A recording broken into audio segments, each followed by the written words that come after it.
Olá, boa tarde. A tecnologia a serviço do sistema de justiça. A digitalização dos dados jurídicos gera economia e dá mais agilidade ao trabalho nos tribunais. Esta semana, o Conselho Nacional de Justiça, em parceria com o Tribunal de Justiça do Distrito Federal e Territórios, promoveu o 5º Congresso Brasileiro de Arquivos do Poder Judiciário. É esse um dos destaques do Jornal da Justiça, primeira edição de hoje. Vamos aos demais. Em sessão virtual, o Supremo Tribunal Federal forma maioria para manter a prisão do deputado federal Daniel Silveira. Ministro Gilmar Mendes, do STF, determina trancamento de inquérito contra banqueiro André Esteves. Para o ministro, a tramitação da investigação por prazo, além do razoável, significa constrangimento ilegal. E ainda compilado de decisões do Supremo em inglês. É esse o tema da reportagem especial de hoje sobre os 130 anos do STF na Era da República.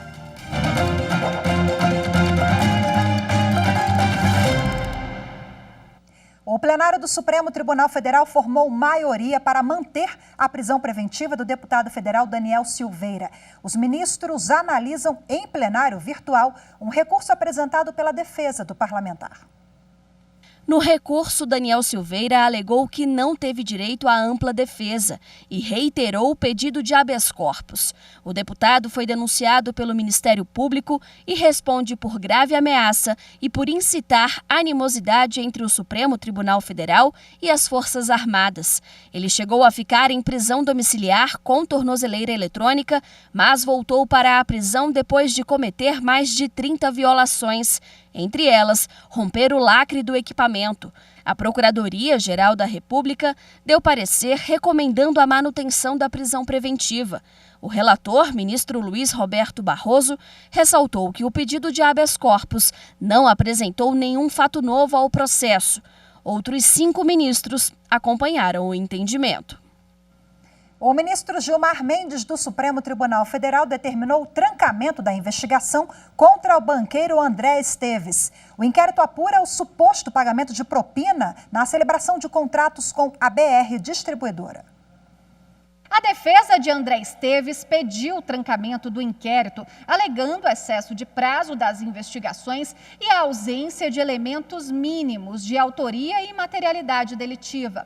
Os advogados argumentaram que o procedimento criminal está amparado apenas nas declarações apresentadas no acordo de colaboração premiada do ex-senador Delcídio do Amaral. Ao analisar o caso, o ministro Gilmar Mendes reconheceu haver excesso de prazo e ausência de provas, uma vez que o inquérito foi instaurado há quase 5 anos e não foram encontradas provas mínimas que possibilitem o oferecimento da denúncia. Para o ministro, a tramitação da investigação por prazo, além do razoável, significa constrangimento ilegal. Gilmar Mendes lembrou ainda que em nenhum dos processos que tramitam no Supremo, que tratavam de investigações relacionadas a crimes cometidos no âmbito da BR Distribuidora, se concluiu que houve a participação efetiva de André Esteves. E em outra decisão, o ministro Gilmar Mendes manteve a prisão preventiva de Coriolano Coutinho. Ele é irmão de Ricardo Coutinho, ex-governador da Paraíba, e acusado de desviar recursos estaduais das áreas da saúde e da educação. Além de Coriolano Coutinho, mais de 35 pessoas foram acusadas na Operação Calvário, da Polícia Federal. Todas tiveram prisão preventiva substituída por medidas cautelares. De acordo com a defesa do irmão do ex-governador, só ele está preso. Na decisão, o ministro Gilmar Mendes ele observou que, de acordo com a jurisprudência do Supremo, a concessão de habeas corpus contra a decisão de ministro de Tribunal Superior, que negou o liminar, só é possível nos casos de flagrante anormalidade ou abuso de poder, o que não foi verificado no caso. O ministro ressaltou ainda que, ao contrário dos demais réus, Coutinho teve a sua prisão decretada para assegurar a ordem pública, pois ele é apontado como uma pessoa que teria praticado atos de violência para manter atos ilícitos contra o erário público. E nas próximas segunda e terça-feira, o Supremo Tribunal Federal vai realizar uma audiência pública para debater a implementação das mudanças previstas no chamado pacote anticrime. Entre elas, a implantação do juiz de garantias. A audiência será por videoconferência. 51 entidades e 17 representantes de instituições estão cadastrados para falar na audiência pública. Cada órgão terá até 10 minutos para expor seus pontos de vista. No encontro, será discutido como implementar a figura do juiz de garantia, responsável pelo controle da legalidade da investigação criminal e por resguardar os direitos individuais dos investigados. Também entra no debate o acordo de não persecução penal, que autoriza o Ministério Público a firmar acordo com o investigado em troca da extinção de penas, além dos procedimentos de arquivamento de investigações. As novidades foram introduzidas no Código de Processo Penal por meio do pacote anticrime, aprovado pelo Congresso e sancionado pelo governo em dezembro de 2019. Os temas a serem tratados na audiência pública são questionados aqui na Suprema Corte, em 4 ações diretas de inconstitucionalidade. A ideia dessa audiência pública é ouvir diferentes pontos de vista seguindo critérios de representatividade, especialização técnica e expertise, para que seja possível encontrar um desfecho consensual para implantar as mudanças legislativas impostas pelo pacote anticrime. E a audiência pública começa na próxima segunda-feira, dia 25, e termina na terça, dia 26. E vai das 9 da manhã às 6 da tarde. Você pode acompanhar ao vivo aqui pela TV Justiça todos os debates, pela rádio, também pelo canal do STF no YouTube, que é @TV Justiça Oficial.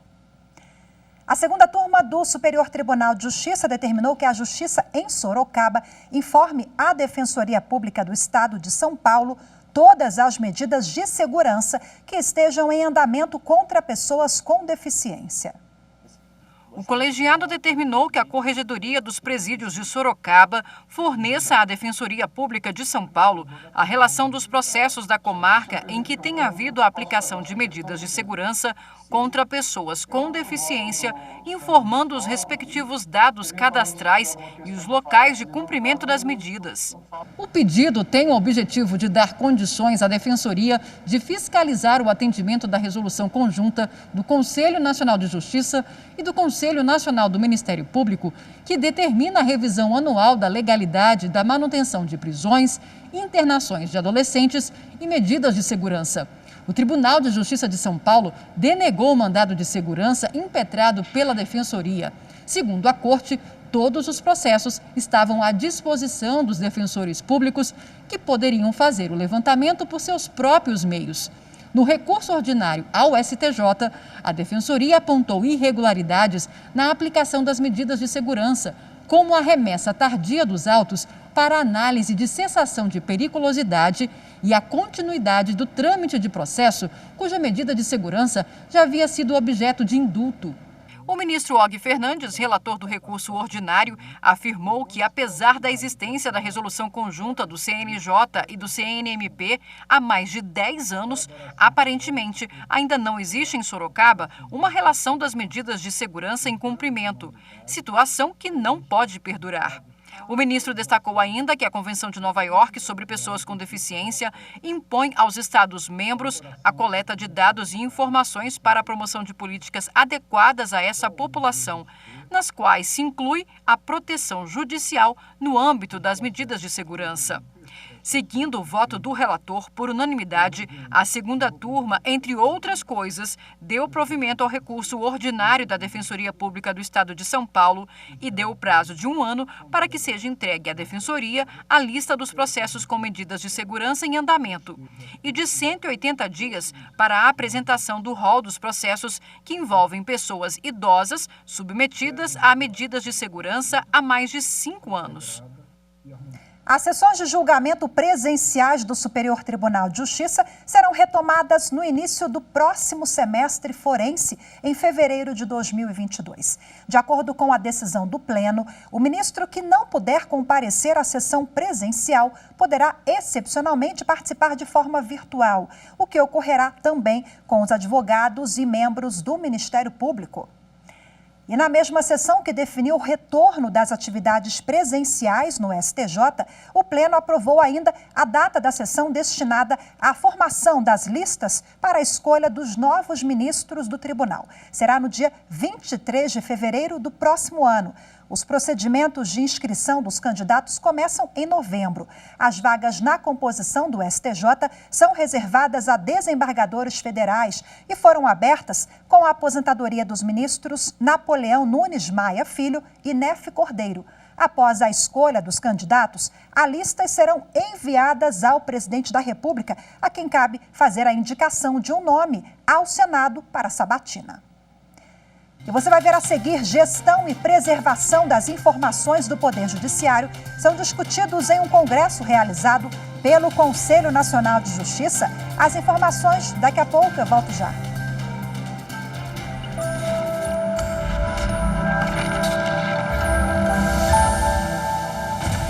A nossa Constituição, em vários artigos, ela preza pela solução pacífica das controvérsias dos seus cidadãos. Então, ela é dinâmica, ela sempre atende aos anseios da sociedade e cada vez mais nós temos que prestigiá-la para que continuemos com o Estado democrático de direito.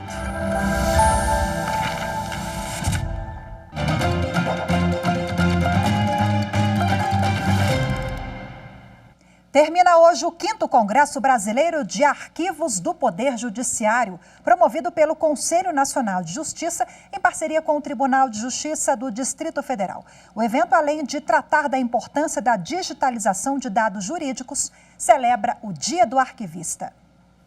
Aprender com os acertos e até mesmo com os erros do passado. Um processo importante da evolução de todo o setor da sociedade. Mas, para isso, é preciso preservar a história. E é aí que entra o arquivo. Uma atividade que passa por mudanças com a chegada de novas tecnologias. No Congresso Brasileiro de Arquivos do Poder Judiciário, especialistas, magistrados e, claro, arquivistas discutiram os desafios de fazer a gestão de arquivos de documentos digitais.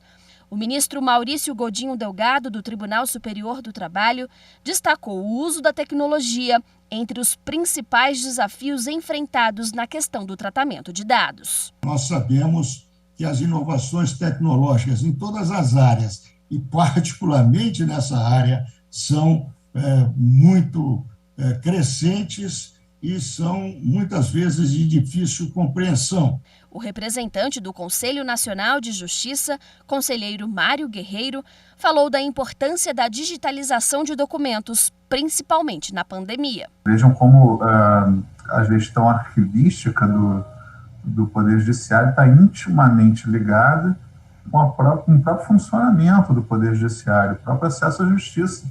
Ele acabou ficando, né, a pandemia deixou isso claro, né, que chega até a condicionar o acesso à justiça, né, porque os processos físicos ficaram parados, né, e aqueles que haviam sido digitalizados, esses sim, puderam ser retomados com normalidade. Desde 2009, quando foi criado o PRONAME, Programa Nacional de Gestão Documental e Memória do Poder Judiciário, o Conselho Nacional de Justiça tem viabilizado ações de preservação, restauração, valorização e divulgação da história da justiça brasileira contida em documentos, processos, arquivos, bibliotecas ou museus.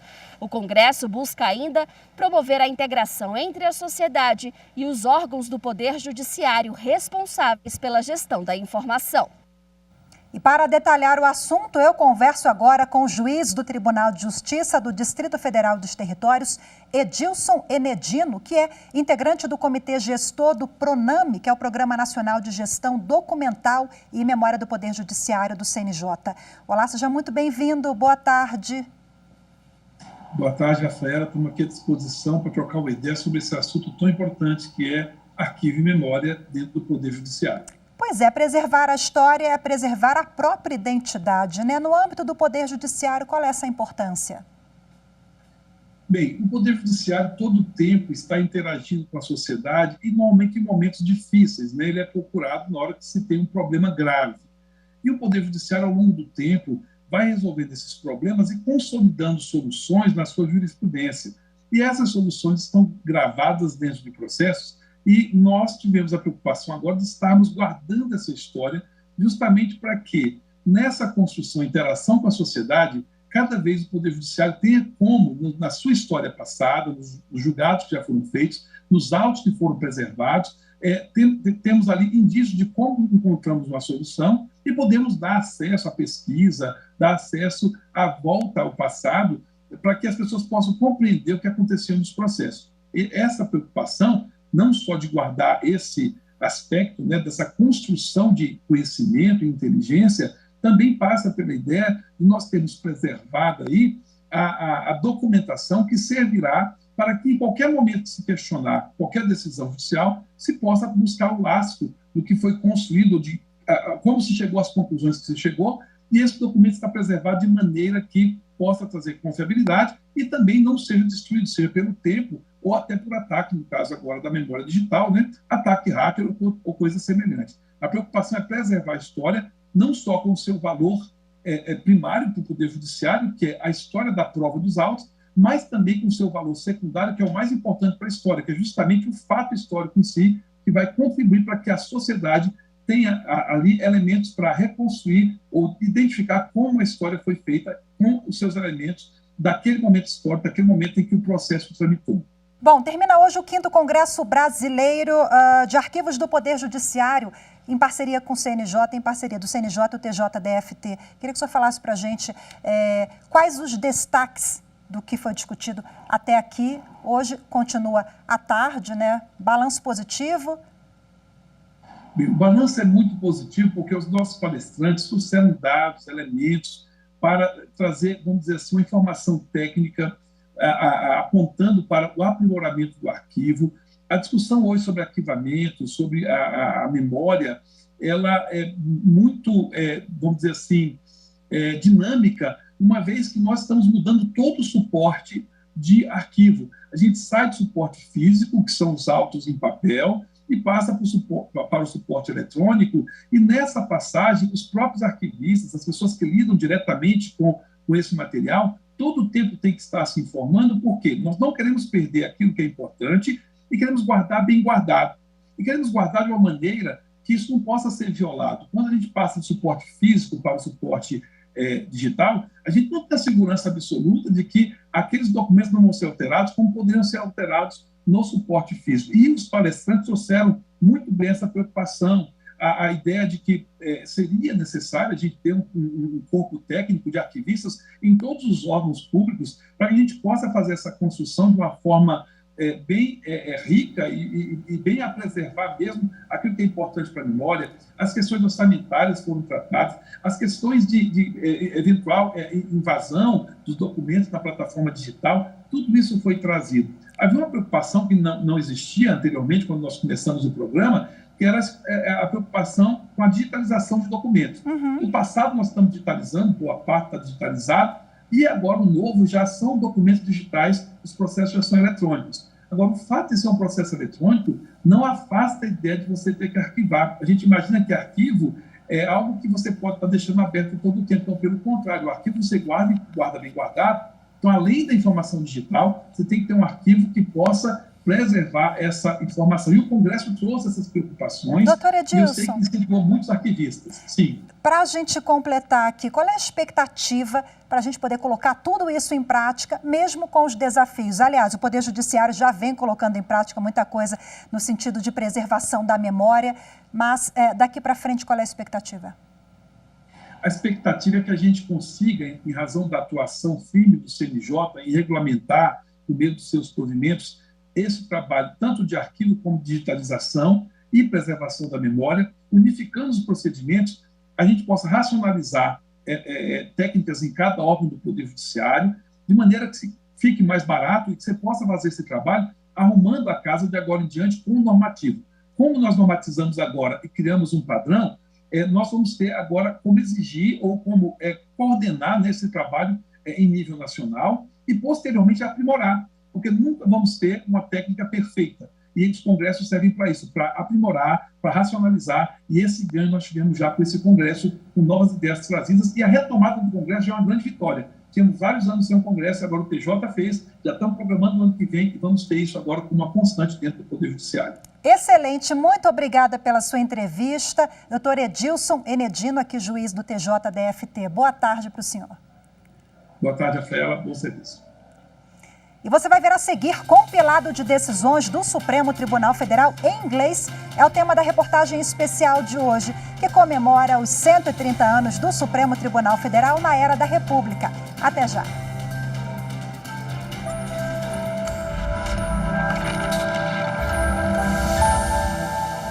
A Constituição Federal de 88, ela tem foco na democracia e nos pressupostos de liberdade e igualdade social que também fundamentam o Estado Democrático de Direito e faz parte também dos anseios do povo brasileiro.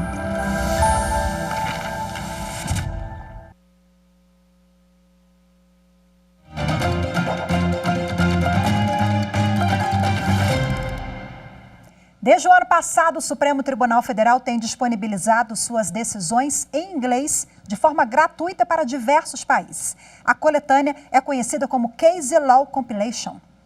Essa internacionalização dos julgados é o destaque de hoje na reportagem especial sobre os 130 anos do STF na era da República.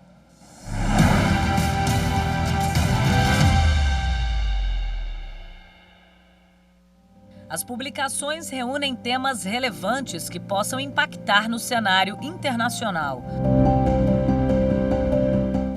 A primeira edição, lançada em outubro do ano passado, no auge da pandemia, agrupou julgamentos do STF relativos a questões como a necessidade de isolamento social, com o fechamento de comércios e escolas, por exemplo.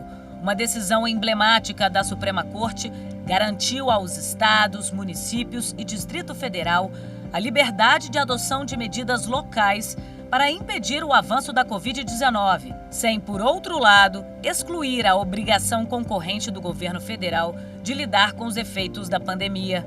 De acordo com o presidente do STF, ministro Luiz Fux, o compilado de leis poderá auxiliar o julgamento em cortes de outros países. À medida em que se internacionaliza a jurisprudência da Suprema Corte Brasileira, toda ela vertida para a língua inglesa, todas essas outras cortes terão acesso à nossa jurisprudência, aos nossos julgados. E eu posso arriscar que, tendo em vista a emancipação constitucional brasileira, os valores que ela traz no seu bojo, o Supremo Tribunal Federal está à frente de várias outras cortes, no julgamento de casos que nós já decidimos que as outras cortes ainda sequer decidiram. Até o fim do mandato do ministro Fux serão publicadas outras 2 coletâneas. O material interativo permite a personalização do conteúdo para quem acessa e até a exibição dos julgamentos do STF legendados em inglês e espanhol. A segunda edição, publicada em maio deste ano, traz o conteúdo jurisprudencial sobre a pandemia atualizado. A coletânea está disponível gratuitamente no site da Suprema Corte. De acordo com o chefe da assessoria internacional do STF, embaixador Ricardo Neiva Teixeira, essa compilação de jurisprudência tem sido distribuída para todos os postos do país no exterior, para as embaixadas no país e também para a Comissão de Veneza, um organismo internacional que reúne 72 nações. Acho que isso é muito importante, mostra o funcionamento do Supremo e do Judiciário de um modo geral, e isso eu creio que seja muito inspirador para diferentes países, porque, como nós todos sabemos, essa pandemia teve um efeito sobre todos os países do mundo, e eu acho que para eles também tem sido muito importante saber como os outros países enfrentaram essa dificuldade e continuaram a fazer o seu trabalho e continuar a funcionar. De acordo com o coordenador de difusão de informação da Secretaria de Altos Estudos do STF, Tiago Gontijo, o projeto Case Law Compilation é apenas um dos produtos de internacionalização do STF. Ele adianta que, em breve, será lançado um novo informativo trazendo os julgados da Suprema Corte. O projeto está sendo formatado em parceria com a Assessoria de Assuntos Internacionais. Nós criamos soluções visuais para que o leitor possa, ao bater os olhos naquele conteúdo, já entender do que se trata, em infográficos, fluxos visuais e mesmo fotos, para trazer um contexto mais fácil e mais democrático de acesso à informação.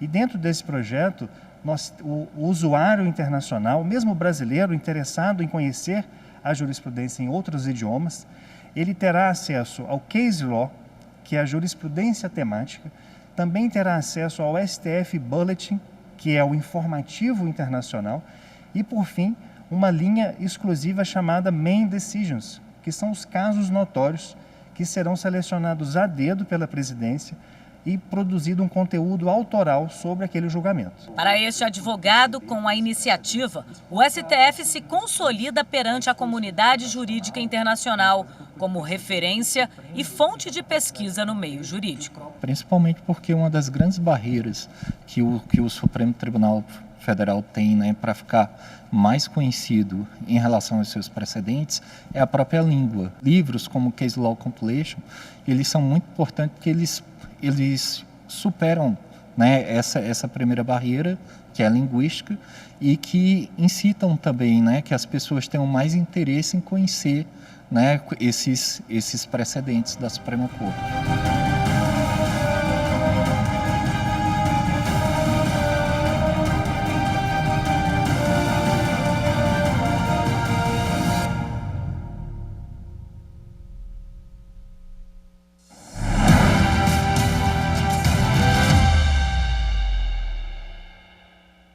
O Jornal da Justiça, primeira edição de hoje, fica por aqui. Muito obrigada pela sua companhia, uma excelente tarde, ótimo fim de semana. Eu me despeço com imagens da Praça dos Três Poderes, o mastro da bandeira nacional, Panteão da Pátria Memorial Tancredo Neves. Muito obrigada mais uma vez. Tchau, tchau.